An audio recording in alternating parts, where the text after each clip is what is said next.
We'll start with the regular low body lock. So we can set this up from seated when he's seated up. If he's on his back, we can't really body lock him.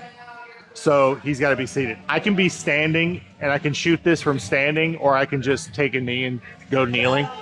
Usually if they're playing butterfly guard and I take a knee, we get in here, he's trying to get his attachments, right? Because he wants to get like a butterfly sweep going. So a simple rule of thumb is like hands over hands.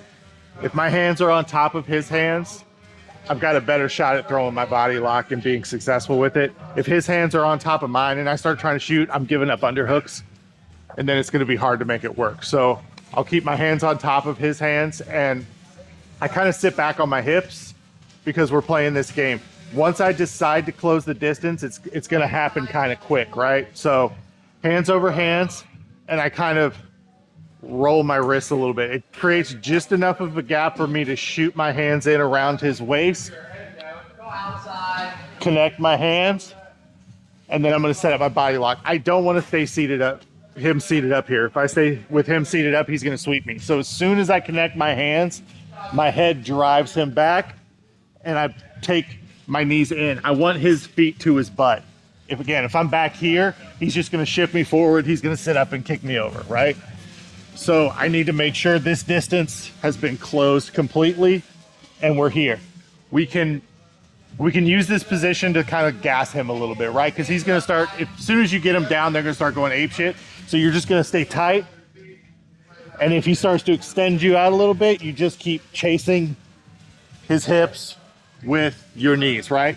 And then once he calms down a little bit, we're going to pick a direction. I usually pass to my right because people are usually worse at defending passes to their right. Everybody passes to the left, so people are usually better at defending passes to the left. So the way this is going to work is I'm going to isolate one of his legs. Our hands, sit up real quick. For connection, you can go gable grip. I like a wrist to wrist. It really depends on your arm length and how sensitive your hands are. If you have short arms, you might need to do an S grip, but sometimes when you do an S grip, it can be a little bit painful if you have sensitive hands.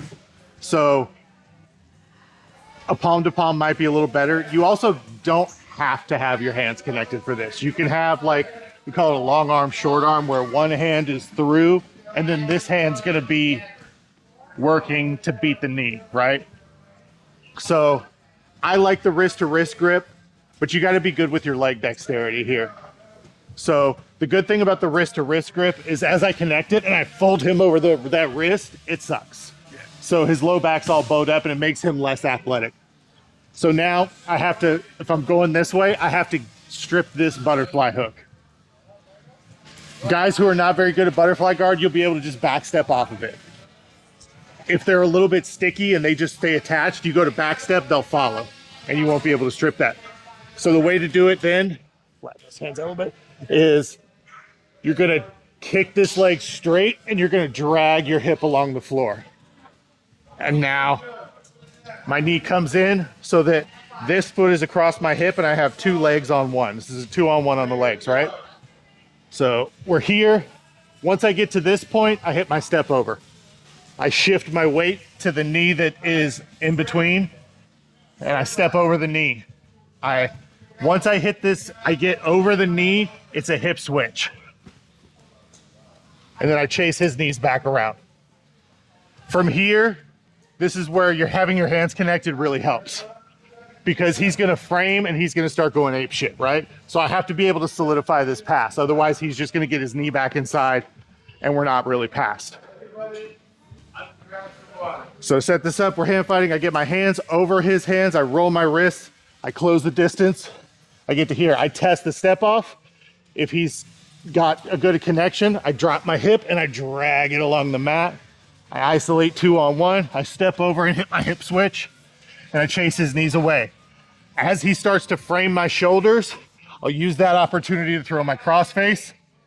And this is a good chance to get like a topside crucifix as he starts to frame on me. He'll start to frame, I'll get that wrist and I'll step over the leg. And now we can get like a topside crucifix. This is a great position to go to work. So we'll start with that pass, and then I'll show you guys kind of like the tripod, where the tripod starts off. 1, 2.